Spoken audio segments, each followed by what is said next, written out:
اب گھروں میں بیٹیاں حکومت کرتی ہیں. ڈیڈی کی کار، ڈیڈی کی توجہ، ڈیڈی کی چیک بک، سب کچھ بیٹی کے لیے ہے. بیٹی کی سہیلی کے لیے ہے، سہیلی کی سہیلی کے لیے ہے. میں اپنی ماں سے پیار کرتی ہوں قیوم. تم کو کیا پتہ میں اس کو ملک کا صدر بنا کر خود پرائم منسٹر بننا نہیں چاہتی. بڑی دیر وہ خاموش رہی. گھروں میں کچھ جھوٹا سچا دبدبا ہونا چاہیے، جھوٹا سچا پیار، ورنہ ہاسٹل بہتر ہے. وہ ایک دم اٹھ کھڑی ہوئی، پھر اس نے اپنا ہاتھ میرے کندھے پر رکھا. آج میں نے تمہیں بہت بور کیا ہے نا؟ ذرا بھی نہیں، میں تو صرف یہ سوچ رہا تھا کہ تم کتنی صاف اردو بولنے لگی ہو. ہاں وہ بھی ہے. وہ اٹھ کھڑی ہوئی. جا رہی ہو سیمی؟ ہاں، میں سوچتی ہوں سوشیالوجی ایم اے کا بھی کچھ فائدہ نہ ہوگا. یہ بھی بڑا ہاکس ہے میرے ممی ڈیڈی کی طرح. اگر کچھ دیر وہ کھڑی رہی اور پھر بولی دیکھو آفتاب ملے تو میرا سلام کہنا. جس وقت سیمی رخصت ہوئی میرے وہم و گمان میں بھی نہ تھا کہ وہ کالج سے ہمیشہ کے لیے جا رہی ہے. جس وقت اس نے سلام بھجوایا تب بھی مجھے شبہ نہ گزرا کہ کوئی عجیب بات ہونے والی ہے. حتیٰ کہ جس وقت میں نے آفتاب کو سیمی کا سندیسہ دیا اس وقت بھی مجھے خیال نہ آیا کہ یہ سیمی کا کالج میں آخری دن تھا اور میرے ساتھ آخری دوپہر تھی. سیمی تمہیں سلام بھجوا رہی تھی؟ اچھا، لا تعلقی سے آفتاب نے کہا. ہم دونوں نے ایک دوسرے کو لمحہ بھر کے لیے دیکھا اور پھر چپ ہو گئے. شاید آفتاب کو بھی معلوم نہ تھا کہ سیمی ہاسٹل چھوڑ کر پنڈی جا چکی ہے. کچھ دن سیمی کا چرچا رہا. ہم جماعت اس کا ذکر کرتے رہے. لیٹ فیس والوں کے ساتھ بورڈ پر اس کا نام نظر آتا رہا. پھر اچانک آفتاب کی منگنی ہو گئی. کلاس کو ایک نیا موضوع ہاتھ آ گیا. یہ منگنی اس لیے انوکھا ٹاپک تھا کیونکہ اب تک سیمی آفتاب کا سکینڈل عام ہو چکا تھا. لڑکیاں آفتاب کی غیر موجودگی میں اس عشق کی بڑی تفصیلات بہم پہنچاتی تھیں، لیکن آفتاب کے سامنے سب سیمی کا نام لینے سے گریز کرتے تھے. فائنل امتحان سے ٹھیک ایک ماہ پہلے آفتاب نے بھی ہاسٹل چھوڑ دیا. پھر ایک دن وہ اپنی شادی کا کارڈ بانٹنے آیا اور مستقل غائب ہو گیا. امتحانوں کی وجہ سے بہت دن تک ہم اسے یاد بھی نہ کر سکے. امتحانوں سے پہلے دن اور رات کی سمتیں بدل جاتی ہیں. کبھی گھنٹہ میلوں میں کٹتا ہے اور کبھی سارا دن ملی میٹر میں سکڑ جاتا ہے. امتحان سے قبل ہونے والی چھٹیاں ہو چکی تھیں. آفتاب کی شادی کا کارڈ ان چھٹیوں سے 2 دن پہلے آیا تھا. ہم سب نے اپنے اپنے کارڈ لیے اور کوثر نے سیمی کا کارڈ بھی لے لیا. آفتاب کے جانے کے بعد کچھ دیر تک اس کی شادی، دلہن کا نام، کارڈ کی پرنٹنگ، لفافے کا سائز، آفتاب کی شخصیت زیر بحث رہی. پھر امتحان، ڈیٹ شیٹوں، نوٹس کی باتیں ہونے لگی. کسی نے سیمی جیسی بونگی لڑکی کا نام نہ لیا. امتحانی چھٹیوں سے پہلے گلاب کے سفید پھول جو کالج کی سڑک کے ساتھ ساتھ نظر آتے تھے روانہ ہو چکے تھے. بہار ختم تھی، بھرپور گرمی ابھی آئی نہ تھی. صبح اٹھنے کو جینا چاہتا تھا، رات کو پڑھائی کرنے سے دل بھاگتا تھا. سپہر کو اچانک ٹمپریچر بڑھ جاتا اور قیلولہ کرنے کو جی چاہتا. امتحانوں میں وقت کم رہتا جا رہا تھا، لیکن اب ساتھ پڑھنے والی لڑکیوں کی باتیں زیادہ یاد آنے لگی تھیں. دماغ میں امتحان کی گھنٹی بجتی رہی جس سے گلٹ میں اضافہ ہوتا. حسن اتفاق سے ہر فلم ہاؤس میں اب دھڑا دھڑ اچھی فلموں کی نمائش شروع ہو گئی. جمال، امجد اور میں ہاسٹل میں رہ گئے تھے. لڑکیاں گھروں میں مقید ہو چکی تھیں. ہر اچھی فلم دیکھنے کے بعد ہم تینوں قسم کھاتے کہ امتحانوں تک کوئی فلم نہیں دیکھیں گے، لیکن خبر ملتے ہی خدا خبر کیسے پروگرام بن جاتا. کورس کے علاوہ سب کتابیں دلچسپ اور پرز معلومات نظر آتی. ہم تینوں قریباً ہر روز مختلف بک ڈپوز، کتاب گھروں کے چکر لگاتے. ان کتابوں کی جو بک سٹالوں پر بکتی تھیں خریدنے کی ہم میں استطاعت نہ تھی، لیکن اصل پڑھائی سے جان بچانے اور ضمیر سے چھٹکارا حاصل کرنے کا اور کوئی طریقہ نہ تھا. بک سٹالوں پر پھرنے سے یہ تسلی رہتی کہ ہم تیاری کر رہے ہیں. جمال اور امجد نے تو SIS کارڈ بھی بنوا لیا تھا. وہ اپنے آپ کو جل دینے وہاں بھی چلے جاتے. میں انارکلی میں فٹ پاتھ پر بکنے والی پرانی کتابیں دیکھتا رہتا، پھر پبلک لائبریری چلا جاتا. ان مشاغل سے مجھے سیمی کے متعلق سوچنے میں بڑی مدد ملتی تھی. اپنی میز کرسی پر دل جمعی سے پڑھنے میں یہ قباحت تھی کہ پھر شدت سے توجہ لگانا پڑتی اور سیمی کے خیالوں کا انحد باجا فیڈ آؤٹ ہونے لگتا. بک سٹالوں پر، فٹ پاتھ کنارے اور پبلک لائبریری میں دماغ کو کسی جوہد پر لگانا نہیں پڑتا تھا۔ جو امتحان قریب آ رہے تھے، گھبراہٹ زیادہ اور پڑھائی کا گراف گر رہا ہے۔ اب ہم تینوں نے داڑیاں رکھ لی تھیں، لیکن میں شیف سے زیادہ خط بنوانے میں وقت صرف کرتا۔ جب بھی ہم تینوں ملتے، پڑھائی کے متعلق ناسودہ گفتگو ہوتی۔ ہم ہر روز تینوں فیصلہ کرتے کہ گھر ہی چلے جانا چاہیے، لیکن دوسرے دن سب ہاسٹل میں ہوتے۔ میں اپنے گاؤں چندرا نہیں جا سکتا تھا، کیونکہ وہاں ماں بھی نہیں تھی اور بجلی کا انتظام بھی نہیں تھا۔ ساندہ کلام میں بڑے بھائی مختار رہتے تھے، لیکن میں کبھی ان کے پاس نہیں رہا، اس لیے میں امتحان کی تیاری کے لیے کسی نئے ماحول میں جانے کو تیار نہ تھا۔ چندرا میں بغیر بجلی کی تیاری ہو سکتی تھی، بشرطے کہ ماں زندہ ہوتی۔ چندرا میں پڑھائی ممکن تھی، اگر 10ویں کے بعد میں گھر چھوڑ کر قصور نہ چلا گیا ہوتا۔ ذہنی طور پر چندرا سے کٹ کر اب امتحانی چھٹیاں گزارنے میں وہاں کیسے جا سکتا تھا۔ کئی بار مجھے خیال آیا کہ ماموں کے پاس قصور چلا جاؤں، وہ مجھے اوپر والی منزل میں کمرہ دیں گے، رات کو بلے شاہ کے مزار سے قوالیوں کی آواز آئے گی، صبح ماموں گرم گرم پوریوں کا ناشتہ لائیں گے، سب میری پڑھائی کا فکر مجھ سے زیادہ کریں گے۔ لیکن اب مجھے ایسے ماحول سے وحشت ہوتی تھی۔ دراصل میں کسی ایسے ماحول میں جانا نہ چاہتا تھا جہاں میں زیادہ وقت سیمی کے متعلق نہ سوچ سکوں۔ پتہ نہیں کیوں مجھے احساس ہوتا تھا کہ اگر میں نے ہاسٹل کا کمرہ چھوڑا تو کہیں اس کے در و دیوار کے ساتھ ہی سیمی بھی پیچھے نہ رہ جائے۔ آفتاب کی شادی سے ایک رات پہلے کا واقعہ ہے۔ میں بنیان پاجامہ پہنے اپنا بستر گول کر کے کمر کے پیچھے لگائے پڑ رہا تھا کہ دروازے پر دستک ہوئی۔ میرا خیال تھا کہ دستک گول کر جاؤں، کیونکہ ہاسٹل کے لڑکے کافی وقت ضائع کر دیتے تھے، لیکن پھر آواز آئی، قیوم۔ میں نے دروازہ کھولا، وہ سامنے کھڑی تھی۔ سیمی کو دیکھ کر میں پسینہ میں نہا گیا۔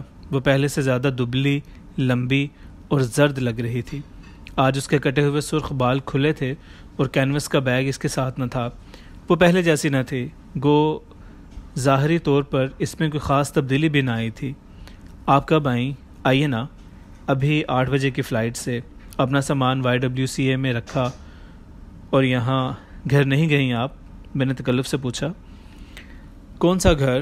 ابھی تک تم میرا گھر نہیں بھولے؟ وہ رول کیے ہوئے بستر پر بیٹھ گئی۔ اس کے کولے کی ہڈیاں تنگ جینز میں بہت نمایاں تھیں۔ ویکینڈ کے لیے آئی ہوں، YW میں میری ایک دوست رہتی ہے، ویکینڈ کے لیے رکھ لے گی مجھے سمجھ نہ آ رہی تھی کہ اس سے کس موضوع پر بات کروں۔ آپ تو کالج سے ہی گئیں، بغیر ملے ملائے؟ جانا پڑتا ہے۔ میں نے اس بونگی، ٹیڑھی، کم شکل عاشق غیر کو دیکھا۔ کوئی خاص قابل ذکر نہیں تھی، لیکن پتہ نہیں میں ہر قیمت پر، ہر موسم میں، ہر قسم کے حالات میں اس کا اسیر تھا۔ تم بہت دبلے ہو گئے ہو، اب تم بانڈ فلمز میں ہیرو نہیں بن سکتے۔ یہ لمحہ عرض حال کا تھا، لیکن جتنی جلدی اس نے میرے متعلق یہ جملہ کہا، اتنی ہی صورت سے وہ غائب ہو گئی۔ تم نے پوچھا نہیں کہ میں کیوں آئی ہوں لاہور؟ میں نے ابھی سوال نہ کیا۔ میرا دل کہتا تھا کہ وہ آفتاب کی شادی پر آئی ہوگی۔ کون کون جا رہا ہے شادی پر؟ جمال اور امجد، میں نے جواب دیا۔ اور تم؟ آفتاب میرا روم میٹ تھا، میرا دوست نہیں تھا، شاید میں تمہیں پہلے بھی بتا چکا ہوں۔ مجھے کوثر نے کارڈ بھیجا تھا، کمینی، کبھی خط نہیں لکھا اور کارڈ پوسٹ کر دیا۔ قیوم، تم مانو گے تو نہیں، لیکن مجھے پتہ چل گیا تھا پہلے ہی کہ اس کی شادی کس دن ہوگی۔ میں نے کارڈ ملنے سے بہت پہلے کل کی تاریخ اپنی نوٹ بک میں لکھی تھی۔ اس نے نوٹ بک دکھانے کے لیے بیگ تلاش کیا۔ افسوس، میں نوٹ بک کینوس والے بیگ میں بھول آئی ہوں۔ تمہیں کیسے شک تھا؟ کیسے؟ بس مجھے معلوم تھا کہ وہ 14 تاریخ کو شادی کرے گا۔ 14 تاریخ اتوار کا دن، آسمان پر ہلکے ہلکے بادل ہوں گے اور اس کی شادی کی رات کو بارش ہوگی گرج چمک کے ساتھ۔ تم جاؤ گے نا اس کی شادی پر؟ کس لیے؟ میں وہاں کسی کو نہیں جانتا، میں وہاں جا کر کیا کروں گا؟ تمہیں جانا پڑے گا قیوم، میری خاطر۔ دیکھو میں پنڈی سے محض اس لیے آئی ہوں، تم مجھے آ کر بتانا اس کی دلہن کیسی ہے۔ تم خود چلی جاؤ، تمہارے پاس کارڈ ہے، کوثر کا بھیجا ہوا، بلکہ تم تو دلہن کو زیادہ قریب سے دیکھ سکتی ہو۔ ہاں جا سکتی ہوں، دیکھ سکتی ہوں، لیکن کیا؟ بس قیوم میں بہادر لگتی ہوں، لیکن صرف لگتی ہوں، اندر سے نہیں ہوں۔ قیوم پلیز فار مائی سیک آفتاب کی بیوی کو دیکھ کر آنا، میں نے سنا ہے وہ بہت خوبصورت ہے۔ تمہیں کس نے بتایا؟ وہ آفتاب کی کزن ہے، ویسی ہی ہوگی آفتاب جیسی۔ سیمی کے اندر دھسی ہوئی آنکھوں میں آنسو آ گئے۔ تم جاؤ گے نا؟ میں نے اس کی کوٹھی دیکھی ہے، کل ڈیوس روڈ کی اس کوٹھی میں کتنی روشنی ہوگی۔ آفتاب دلہا بن کر باہر نکلے گا تو تم اسے دیکھنا قیوم۔ وہ یکدم سیمی چپ ہو گئی۔ چلو ہم اکٹھے چلیں گے۔ وہ ڈر گئی۔ نا جی، بھلا میں کیسے جا سکتی ہوں وہاں؟ اس کی بیبے مجھے قتل کر دے گی فوراً۔ کون جانے آفتاب بھی برا مان جائے۔ میں نے سیمی کا ہاتھ پکڑا اور محبت سے کہا، سنو سیمی، گو اپنی نصیحت پر خود عمل نہیں کر سکتا، لیکن میرا فرض ہے کہ ایک بار میں صورتحال سے تمہیں اچھی طرح روشناس کرواؤں۔ مثلاً تم کیا کر رہی ہو پنڈی میں؟ ایک ایئر ٹریول ایجنسی ہے، اس میں ملازم ہو۔ تم ایم اے کرو، واپس آ کر مکمل کرو اپنی تعلیم۔ وہ اونچے اونچے ہنس دی۔ میں تعلیم یافتہ ذہین عورتوں سے نفرت کرتی ہوں، کمبخت بلا کی جھوٹی ہوتی ہیں، اور پھر جب تک آفتاب لاہور میں ہے میں یہاں کیسے آ سکتی ہوں؟ سب کچھ پھر سے شروع ہو جائے گا۔ ذرا غور سے سوچو، آفتاب کی شادی ہو رہی ہے، تم کیوں خود بخود دیس نکالا لے رہی ہو؟ اپنے ماں باپ سے سمجھوتا کر دو سیمی، مشرق میں سب اولاد سمجھوتے کے لیے پیدا ہوتی ہے۔ وہ چپ چاپ بستر کی چادر میں سے تارے نکالنے لگی۔ قیوم، بڑی مشکل ہے، میں سمجھوتا تو کر لوں، لیکن میری وجہ سے ان دونوں کو آپس میں بڑے سمجھوتے کرنے پڑتے ہیں۔ ڈبل بیڈ پر سونا پڑتا ہے، اکٹھے تقریبات میں جانا پڑتا ہے۔ جب بھی میں گھر پر رہوں ان دونوں کو میری خاطر محبت کی فضا کا انتظام کرنا پڑتا ہے۔ بجلی، گیس، ہاٹ کولڈ واٹر کی طرح بڑا بل آتا ہے محبت کا۔ وہ دونوں بیچارے بڈھا بڈھی جوان بننے کی کوشش کرتے ہیں، الگ الگ میری خوشامدیں کرتے ہیں۔ میں ان دونوں سے محبت کرتی ہوں قیوم۔ جب وہ دونوں میری وجہ سے سمجھوتے کرتے ہیں تو مجھے بڑی تکلیف ہوتی ہے۔ شاید وہ بھی سمجھوتے کرتے ہوں اب بھی، شاید، لیکن اب میں دیکھ نہیں سکتی۔ میں نے سوال کرنے کے لیے منہ کھولا اور پھر چپ ہو گیا۔ پوچھو نا۔ میں بڑی دیر چپ رہا۔ اصل سوال ہمیشہ نیکٹائی کی گرہ بن کر میرے ہی حلق کا ناطقہ بند کر دیتے ہیں۔ آفتاب کو بھی بڑے سمجھوتے کرنے پڑے تھے میری وجہ سے، اس لیے تو میں نے کالج چھوڑ دیا۔ مجھے بڑا ترس آتا تھا آفتاب پر۔ کیوں آخر؟ ایک بار پھر میں نمکین پانی تھا اور وہ مجھ سے سلور نائٹریٹ کی تلچھٹ کی طرح بغیر ملے ہوئے بیٹھتی جا رہی تھی۔ کالج میں اسے مجھ سے محبت کرنی پڑتی تھی، گھر جا کر اپنی کشمیرن بیبے کے ساتھ شادی کے امور میں دلچسپی لینی ہوتی تھی، پھر شام کو اپنی کزن کے گھر بھی جانا ایک معمول تھا اس کا۔ اللہ جانے وہ مجھ سے محبت کرنے میں زیادہ مجبور تھا کہ کزن کے ساتھ شادی کروانے میں۔ اب تو یہ باتیں میں اس قدر سوچ چکی ہوں کہ اگر مجھے جواب بھی مل جائے تو میں عادتاً یہی کچھ سوچتی رہوں گی باقی ساری عمر۔ آفتاب کی محبت سیمی کی عادت بن گئی تھی، اور میری محبت، اس کے اظہار کا بھی ابھی تک مجھے موقع نہ ملا تھا۔ سیمی نے مجھے آستین سے پکڑ کر التجا کی، سنو قیوم، تمہیں شادی پر جانا پڑے گا۔ دیکھو تم انکار نہیں کر سکتے، وعدہ کرو، پرامس، وعدہ، ایسے نہیں ہاتھ ملا کر، وعدہ۔ میں نے سیمی کا ہاتھ گرفت میں لے لیا۔ جلتی استری پر چھن سے جیسے پانی کی بوند پڑی، اس کا ہاتھ میرے ہاتھ میں پڑتے ہی غائب ہو گیا۔ زیبا کے ہونٹ پر تل ہے، غور سے دیکھنا قیوم، بائیں طرف گہرے سبز رنگ کا تل۔ تمہیں کس نے بتایا؟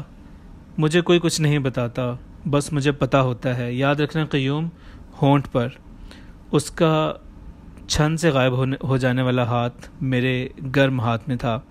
پہلی بار میں نے سوچا، کیا میں جنسی طور پر فرسٹریٹڈ ہوں؟